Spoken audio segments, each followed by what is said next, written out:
Assalamu alaikum students. How are you all? I hope you all are doing well and spending quality time with your families. I am your instructor Dr. Rabia. Today our top subject is cell biology, genetics and evolution. So we are going to start this subject for our further classes. Let's start with the topic, and our topic is what is the nature of gene. Gene क्या है? जैसे हम सबको पता है कि gene is the unit of inheritance.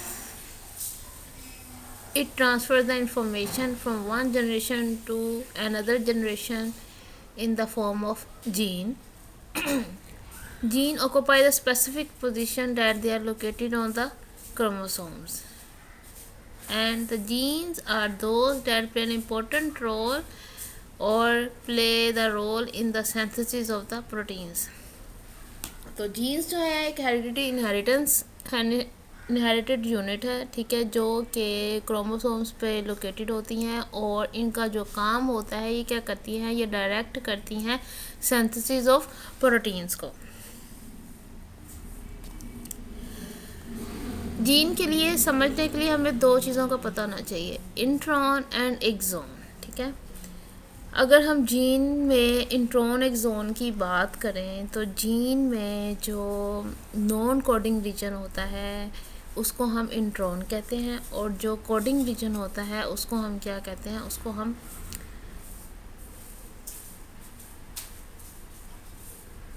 Axon कहते हैं. Genes are made up of promoter regions and alternating regions of introns. So introns are the non-coding sequence and the exon are the coding sequences. The production of a functional protein involves the transcription of a gene from DNA into RNA. जब कभी भी हमने कोई protein बनानी होती है तो उसके लिए क्या चाहिए होता है हमें कि जो जीन है वो क्या करती है, डीएनए को कन्वर्ट करती है आरएनए के अंदर. और जब आरएनए के अंदर वो कन्वर्ट होती है तो वो किस तरह से होती है, वो इस तरह से होती है कि उसके अंदर से जो इंट्रॉन्स हैं उनको रिमूव किया जाता है और जो एक्सॉन्स होते हैं उनको इकट्ठा जोड़ दिया जाता है, स्प्लाइसिंग ऑफ द एक्सॉन. उसके बाद जो है they translated the spliced RNA sequence into the amino acid sequence and then the protein forms. तो प्रोटीन किस तरह से बनती है कि सबसे पहले जीन जो है इंट्रॉन्स जो हैं वो रिमूव होते हैं, ठीक है, उसमें स्प्लाइसिंग होगी और एक्सॉन्स जो हैं वो आपस में मिलेंगे और वो जो ट्रांसक्राइब्ड आरएनए है वो किसके अंदर कन्वर्ट हो जाएगा, अमाइनो एसिड्स के सीक्वेंस में. इसके बाद क्या होता है, पोस्ट ट्रांसलेशन मॉडिफिकेशंस होती हैं प्रोटीन मॉलिक्यूल्स की. अब ये प्रोटीन पोस्ट ट्रांसलेशन मॉडिफिकेशन होती क्या है, यानी कि प्रोटीन फॉर्मेशन के बाद जो मॉडिफिकेशंस होती हैं ना उसको हम पोस्ट ट्रांसलेशन मॉडिफिकेशंस कहते हैं.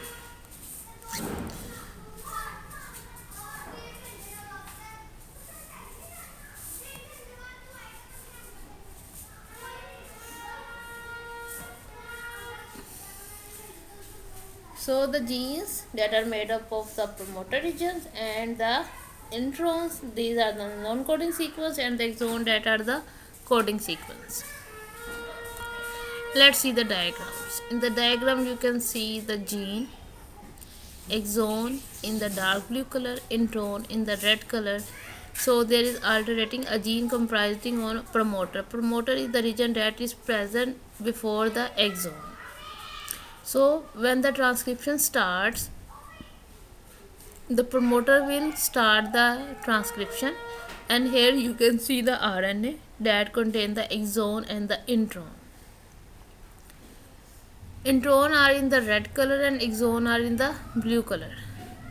So when the splicing occurs, the messenger RNA will formed. How the messenger RNA will form? Messenger RNA तब बनेगा जब यहाँ से इंट्रॉन्स जो है वो रिमूव हो जाएंगे, यानी कि स्प्लाइसिंग हो जाएगी, ठीक है. और स्प्लाइसिंग जब होगी तो इंट्रॉन रिमूव हो जाएंगे तो जितने भी एक्सॉन्स हैं वो आपस में मिल जाएंगे, ठीक ठीक है। तो mRNA के बाद जब मैसेंजर RNA बन जाता है, और मैसेंजर RNA कब बनता है, मैसेंजर RNA तब बनेगा जब उसमें से इंट्रॉन्स जो हैं वो रिमूव हो जाएंगे, ठीक है। तो उसके बाद उसकी ट्रांसलेशन होगी। ट्रांसलेशन कब होगी? ट्रांसलेशन तब होगी कि वो अमाइनो एसिड सीक्वेंस में या अमाइनो एसिड चेन में कन्वर्ट हो जाएंगे। तो यहाँ से फिर क्या बनेगी? Amino acid chain converted into the protein sequence. तो प्रोटीन सीक्वेंस जब बन जाएगा तो यहाँ पे पोस्ट ट्रांसलेशनल मॉडिफिकेशन होती है, ठीक है। Post translation modification are those modification that occur after the protein synthesis, ठीक है। इसके अंदर मैथिलेशन होती है, एसिटाइलेशन होती है, सल्फोनेशन होती है, यानी कि जितनी भी साइट जो है वो मॉडिफाइड होती हैं। तो this is how the gene works. तो जीन जो है वो डीएनए और आरएनए, एक्सॉन, इंट्रॉन, ठीक है। उसके बाद ट्रांसक्रिप्शन का प्रोसेस होता है, फिर ट्रांसलेशन होती है और फिर प्रोटीन फॉर्मेशन होती है। इसको हम सेंट्रल डोग्मा ऑफ लाइफ भी कहते हैं। यूकैरियोट्स में there are like in animals and plants and fungi, ठीक है। जो जीन्स हैं वो प्रेजेंट होती है कहाँ पे? न्यूक्लियस के अंदर, ठीक है। तो इसके अलावा इसके अंदर माइटोकॉन्ड्रियल जीन्स भी होती हैं और इसके अंदर क्लोरोप्लास्ट जीन्स भी होती हैं, यानी कि माइटोकॉन्ड्रिया जो कि एनिमल में प्रेजेंट होते हैं and the chloroplast in plant, they also contain the small sub unit of genes that are distinct from the genes that are located in the nucleus. यानी कि जो जीन्स न्यूक्लियस में present होती हैं वो जीन्स डिफरेंट होती हैं जो जीन्स माइटोकॉन्ड्रिया और क्लोरोप्लास्ट में प्रेजेंट होती हैं। अगर हम प्रोकैरियोट्स की बात करें तो प्रोकैरियोट्स जिसके अंदर हमें पता है कि एक डिस्टिंक्ट न्यूक्लियस जो होता है वो एब्सेंट होता है, ठीक है, सच एज बैक्टीरिया। तो इनके अंदर जो जीन्स हैं they are present in a chromosome, और ये क्रोमोसोम जो होता है ये फ्री फ्लोटिंग होता है इनसाइड द साइटोप्लाज्म। इसके अलावा हमें ये भी पता है कि बैक्टीरिया के अंदर एक सर्कुलर डीएनए प्रेजेंट होता है जिसको हम प्लाज्मिड्स कहते हैं। और ये प्लाज्मिड एक्चुअली है क्या? Plasmid are the extra chromosomal genetic elements with a small number of genes, यानी कि जो प्लाज्मिड है ना, ये क्रोमोसोम का आप समझ लें कि जेनेटिक मटेरियल है जिसके अंदर एबिलिटी होती है कि वो रेप्लिकेशन उनमें हो सकती है, और इनके अंदर जो है ना थोड़ी सी जीन्स जो हैं वो प्रेजेंट होती हैं।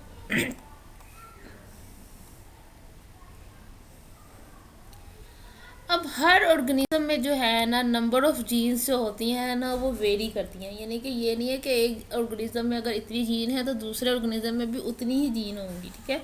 तो the number of genes in organisms genome varies between species to species, ठीक है ना, और from human to other animals. For example अगर हम ह्यूमन की बात करें तो ह्यूमन जीनोम के अंदर there are about 20,000 to 25,000 genes.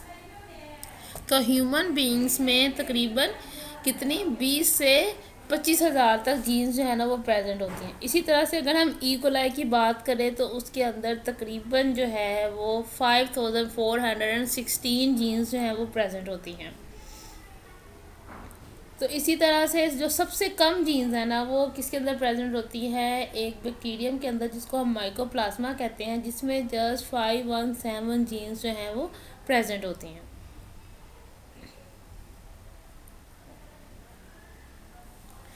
तो ये था नंबर ऑफ़ जीन्स। तो नंबर ऑफ़ जीन्स क्या है? नंबर ऑफ़ जीन्स जो है वो वेरी करती हैं फ्रॉम ऑर्गेनिज्म टू ऑर्गेनिज्म और स्पीशी टू स्पीशी। अब हम बात करते हैं केमिकल स्ट्रक्चर ऑफ जीन्स, यानी कि जीन्स एक्चुअली है क्या और वो केमिकली किस चीज़ से मिलकर बनी होती हैं।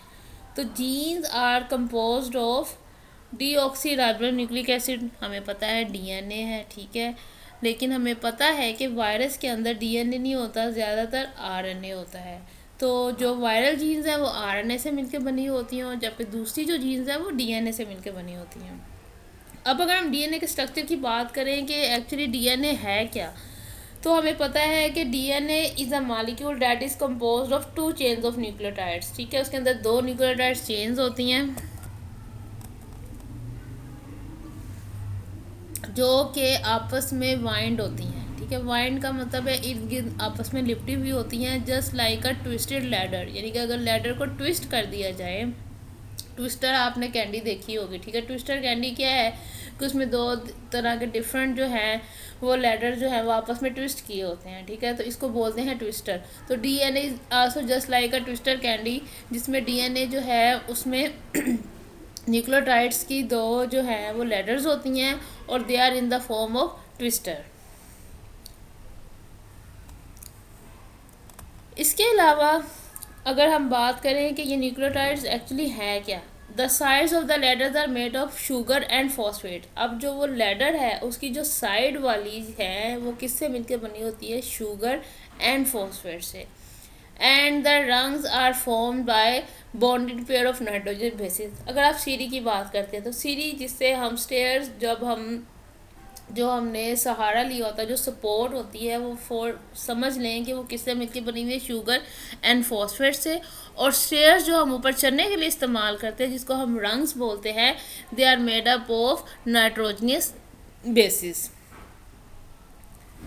अब ये बेसिस कौन सी हैं, हमें पता है कि 4 बेसिस होती हैं in case of DNA, adenine, guanine, cytosine and thymine. और हमें पता है कि अगर हम आरएनए की बात करें तो आरएनए में जो थायमीन है वो रिप्लेस हो जाता है विद द यूरासिल।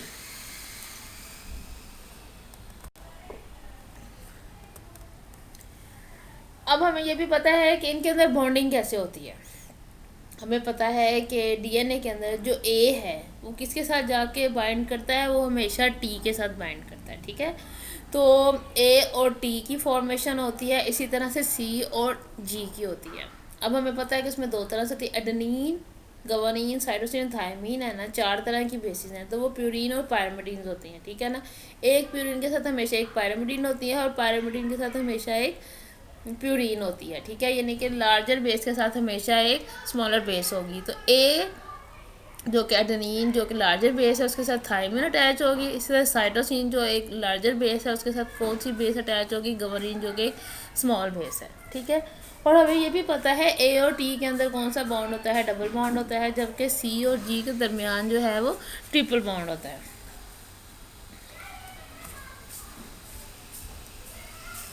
और जब दो bonds, if the two bonds between the bases are broken then the two chains unwind. तो जब भी डीएनए को हमने अनवाइंड करना होता है तो हम क्या करते हैं, उसकी नाइट्रोजन बेसिस के दरमियान या जो बॉन्ड होता है उसको हम ब्रेक डाउन कर देते हैं।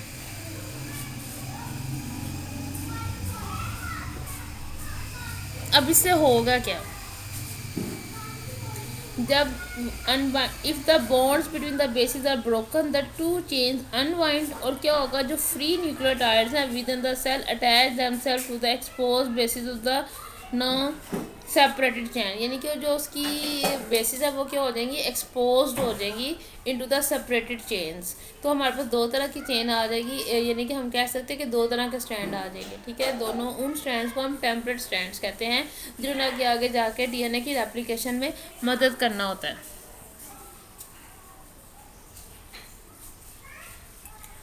अब जब ये अनवाइंड हो जाएगा, सेपरेटेड चेन हो जाएगा, तो उसका वो होता क्यों है, this process result in the creation of 2 identical DNA molecule from one original and is the method by which the hereditary information is passed from one generation of the cell to the next। यानी कि क्या होता है कि जब DNA unwind होगा तो हमें पता है कि एक हमारे पास टेम्पलेट स्ट्रैंड आता है जिसके साथ आगे एक न्यू स्ट्रैंड जो है वो मिलता है। तो इस तरह से डीएनए की एक कॉपी बन जाती है जिसे हम डीएनए रेप्लिकेशन कहते हैं। डीएनए रेप्लिकेशन एक्चुअली होता क्या है, डीएनए रेप्लिकेशन जो है वो जस्ट लाइक अ प्रोसेस जिसमें डीएनए की जैसे ही एक कॉपी बनती है, ठीक है, और उसको हम क्या कहते हैं, डीएनए रेप्लिकेशन। और ये कब होता है, जब सेल डिवीजन हो रही होती है।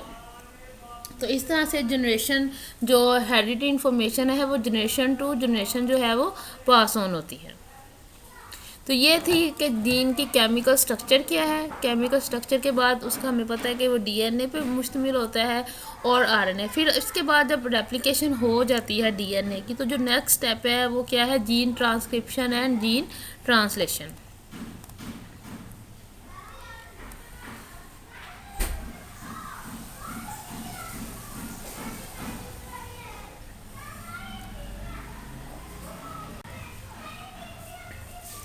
सो gene transcription and gene translation. Gene transcription हमें पता है कि जब आरएनए की जो फॉर्मेशन होती है ना उसको ट्रांसक्रिप्शन कहते हैं, और ईजीएस्ट वे में हम कह सकते हैं जो प्रोटीन फॉर्मेशन होती है उसको हम क्या कहते हैं, ट्रांसलेशन कहते हैं। The sequence of a basis along a strand of DNA determines the genetic code. अब जेनेटिक कोड हमें पता है कि इट कंप्राइज ऑन कोडोन, ठीक है। कोडोन क्या है, ट्रिपलेट न्यूक्लियोटाइड्स पे जो मुश्तमिल होता है उसको हम क्या कहते हैं, कोडोन कहते हैं, ठीक है। यानी कि उसके अंदर 3 ATT ये क्या है, एक कोडोन है। The sequence of the basis along a strand of DNA determine the genetic code. अब ये जेनेटिक कोड होता क्या है, जेनेटिक कोड एक्चुअली वो होता है जो कि हर एक जो आरएनए के अंदर जो न्यूक्लियोटाइड बेसिस हैं, ठीक है, वो जो है जब 3 ट्रिपलेट की फॉर्म में आती है तो उसको हम कोडोन कहते हैं, ठीक है। और ये जेनेटिक कोड जो है आगे प्रोटीन सिंथेसिस के लिए अमाइनो एसिड को रीड करते हैं, ठीक है। हमें पता है कि हमारे अंदर डिफरेंट अमाइनो एसिड हैं, लेकिन जो 20 अमाइनो एसिड हैं they are the essential amino acids. तो जो डिफरेंट ट्रिपलेट्स बनते हैं जेनेटिक कोड के, ठीक है, और हर कोड जो होता है ना वो स्पेसिफिक होता है to read a specific amino acid. When the product of a particular gene is needed, the portion of the DNA molecule that contain that DNA will split। तो क्या होगा कि जब भी हमें कि कोई पर्टिकुलर प्रोडक्ट चाहिए होती है तो जो पोर्शन है ना डीएनए का वो क्या करेगा, स्प्लिट कर जाएगा। इस प्रोसेस को जिसको हम ट्रांसक्रिप्शन कहते हैं उसमें क्या होता है, a strand of RNA with bases complementary to those of gene is created from the free nucleotide in the cell. यानी कि जब डीएनए स्प्लिट हुआ, ठीक है, फ्री न्यूक्लियोटाइड्स बने, वो फ्री न्यूक्लियोटाइड्स जो हैं वो क्या करते हैं, वो बना देते हैं आरएनए जब वो ज्वाइन करते हैं complementary bases of the jeans.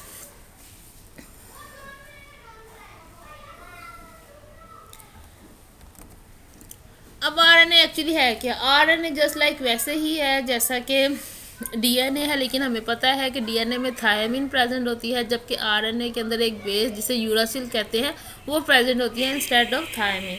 So A and U form the base pair, यानी कि उसके अंदर ए और टी में बेस पेयरिंग होती है ना, लेकिन आरएनए में ए और यू के अंदर जो है ना वो बेस पेयरिंग होती है और इसको हम कहते हैं आरएनए सिंथेसिस।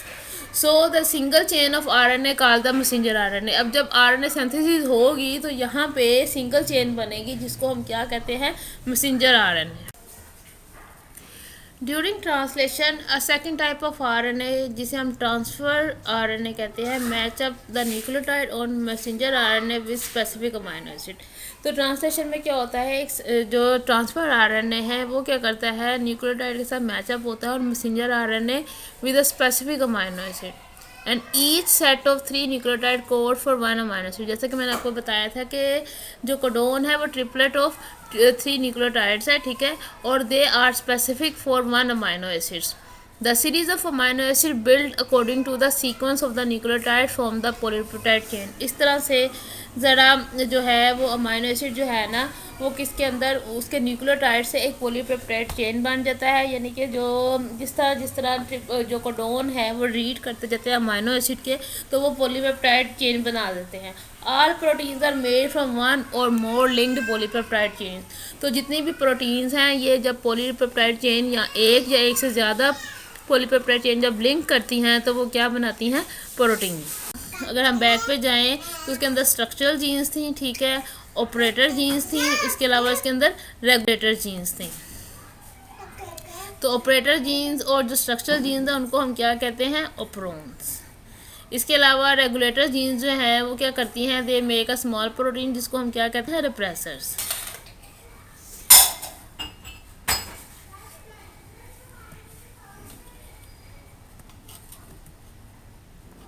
अब नेक्स्ट आता है यूकैरियोट्स में, यानी कि यूकैरियोट्स में जीन रेगुलेशन का मैकेनिज्म क्या होता है। जो यूकैरियोट्स है ना उनके अंदर अप्रोन्स नहीं होते, ठीक है, तो इसका मतलब है उनकी जो रेगुलेशन है वो इंडिपेंडेंट है, वो अप्रोन्स पे डिपेंडेंट नहीं है। तो रिप्रेसर और सप्रेसर्स का जो मैकेनिज्म है वो किसके अंदर प्रेजेंट है, प्रोकैरियोट्स के अंदर। क्यों, क्योंकि उनके अंदर अप्रोन्स हैं जबकि यूकैरियोट्स के अंदर अप्रोन्स जो हैं वो प्रेजेंट नहीं हैं। अब यूकैरियोट्स में क्या होता है, यूकैरियोट्स में ना अप्रोन्स की जगह पे फैक्टर्स प्रेजेंट होते हैं जिनको हम क्या कहते हैं, ट्रांसक्रिप्शन फैक्टर्स। ट्रांसक्रिप्शन फैक्टर्स क्या है? These are the series of events associated with the gene expression in higher organism. अब हायर ऑर्गेनिज्म में यानी कि ये जो जीन एक्सप्रेशन मैकेनिज्म है ना, ये सिंगल स्टेप नहीं होता कि उसके अंदर सिर्फ रेगुलेटर आए, सप्रेसर्स आए और ऑपरोन्स आए, ठीक है। इसके अंदर सीरीज ऑफ इवेंट्स हैं, यानी कि पूरा एक स्पेसिफिक मैकेनिज्म है जिसके थ्रू जो है ना वो जीन एक्सप्रेशन होती है, ठीक है। और ये मल्टीपल लेवल्स ऑफ रेगुलेशन है and is often influenced by the presence और absence of molecules called the transcription factor. यानी कि उसके अंदर जो था प्रोकैरियोट्स में वो रिप्रेसर के ऑन और ऑफ हों, यानी कि रिप्रेसर प्रेजेंट होता था तो पता चलता था कि ऑपरोन्स हैं, अगर नहीं होता था तो हम कहते थे ऑपरोन ऑफ है। ऑन एंड ऑफ डिपेंड करता था ऑपरोन्स के ऊपर, लेकिन यहाँ पे यूकैरियोट्स में ये डिपेंड करता है ट्रांसक्रिप्शन फैक्टर्स के अंदर, ठीक है। तो सीरीज ऑफ रिएक्शन जो हैं वो कंट्रोल करते हैं gene expression in case of eukaryotes. अब ये जो ट्रांसक्रिप्शन फैक्टर्स हैं एक्चुअली ये करते क्या हैं? दे आर द एनहेंसर्स और दे आर द एक्टिवेटर्स, यानी कि ये these factor influence the fundamental level of gene control. यानी कि इन ट्रांसक्रिप्शन फैक्टर्स का काम क्या होता है कि ये जीन को कंट्रोल करते हैं और gene which is the rate of transcription and may function as activator or enhancers. यानी कि जो ट्रांसक्रिप्शन फैक्टर्स हैं ये जीन की एक्सप्रेशन में एक्टिवेटर और इन्हेंसर का जो है ना वो काम करते हैं। इसके अलावा ये ट्रांसक्रिप्शन फैक्टर जो है they also regulate the production of RNA from genes at certain times and in certain type of cells. यानी कि इनका दूसरा काम ये है कि ये आरएनए की प्रोडक्शन को रेगुलेट करते हैं डिफरेंट टाइम्स में और डिफरेंट टाइप ऑफ सेल्स में। इसके अलावा ये जो ट्रांसक्रिप्शन फैक्टर हैं ये क्या करते हैं? They bind to the promoters. Promoter आपको बताया था मैंने कि promoter are the short nucleotide sequence that are present few points away from the point of replication. यानी कि जहाँ से रेप्लिकेशन स्टार्ट होना होता है ना उससे थोड़ी कुछ दूर पहले जो है वो क्या प्रेजेंट होते हैं? प्रोमोटर प्रेजेंट होते हैं और उस रीजन को हम रेगुलेटरी रीजन भी कहते हैं। यानी कि वो रीजन जहाँ पे प्रोमोटर प्रेजेंट होते हैं उसको हम क्या कहते हैं? Regulatory region. And they are found in the gene of higher organism. ये प्रोमोटर्स और रेगुलेटरी जीन्स या ट्रांसक्रिप्शन फैक्टर्स जो हैं ये सिर्फ हायर ऑर्गेनिजम्स में प्रेजेंट होते हैं, लोअर ऑर्गेनिजम्स में प्रेजेंट नहीं होते। इसके अलावा ट्रांसक्रिप्शन जो है आफ्टर ट्रांसक्रिप्शन क्या होता है? जो इंट्रॉन्स हैं, ठीक है, वो एक्साइज्ड हो जाते हैं। हमें पता है कि ट्रांसक्रिप्शन के बाद ट्रांसलेशन होती है और ट्रांसलेशन तभी होती है जब प्राइमरी ट्रांसक्रिप्ट बनता है। प्राइमरी ट्रांसक्रिप्ट कब बनेगा? प्राइमरी ट्रांसक्रिप्ट तब बनेगा जब वहाँ से इंट्रॉन्स जो है वो एक्साइज्ड हो जाएंगे। एक्साइज मतलब वहाँ से रिमूव हो जाएंगे। और यहाँ पे कौन सा प्रोसेस होता है? एडिटिंग और स्प्लाइसिंग का। एडिट और स्प्लाइसिंग में क्या होता है? इंट्रॉन्स जो होते हैं वो रिमूव होते हैं और जो एक्सॉन्स हैं वो आपस में क्या करते हैं?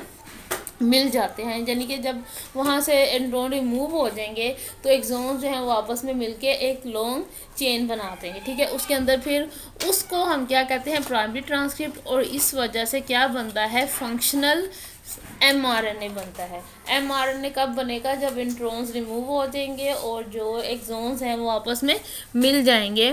तो इसको हम प्राइमरी ट्रांसक्रिप्ट भी कहते हैं जो कि एडिटिंग और स्प्लाइसिंग एक्सॉन इंट्रॉन के बाद बनता है after the process of during the transcription. जब ट्रांसक्रिप्शन हो जाती है तो उसके क्या होता है?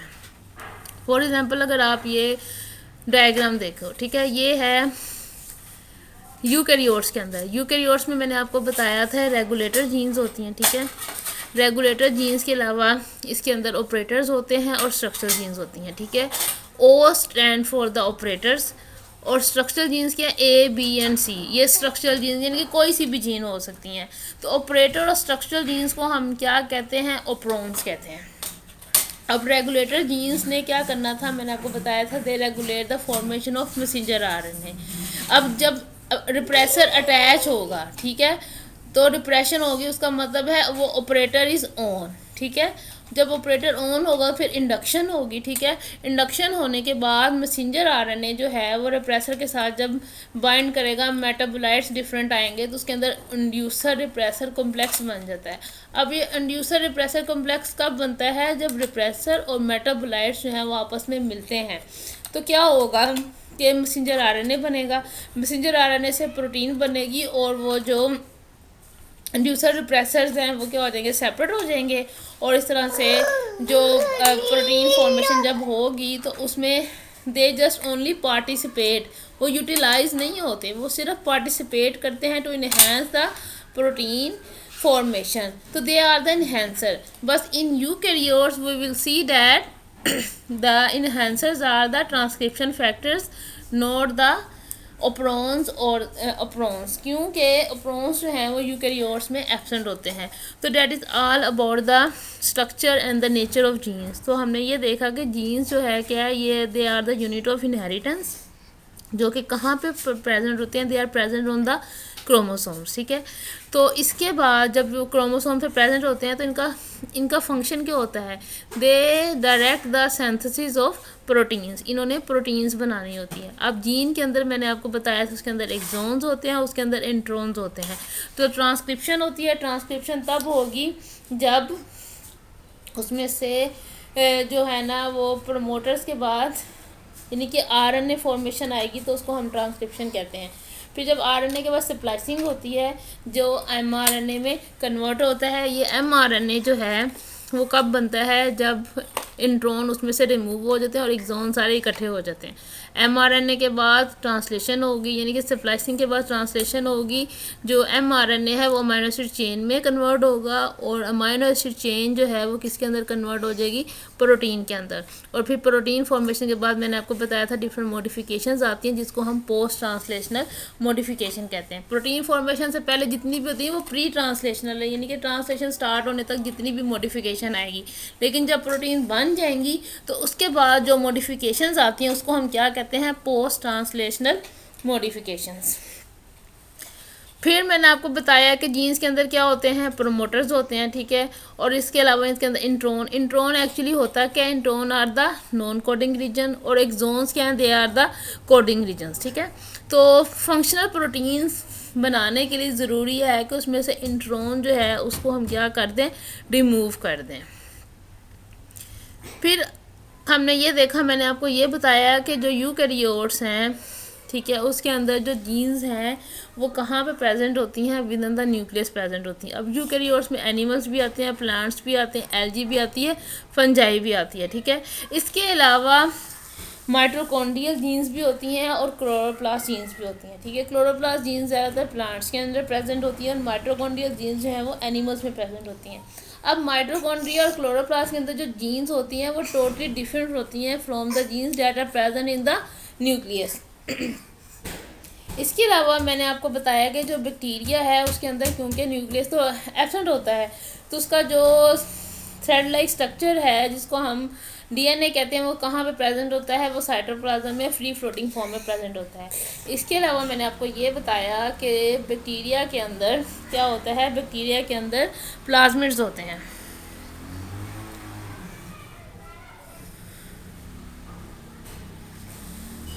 और ये plasmid they are the circular DNA और इनके अंदर रेप्लिकेशन की एबिलिटी होती है, ठीक है। तो that is all about the nature of genes in prokaryotes and eukaryotes.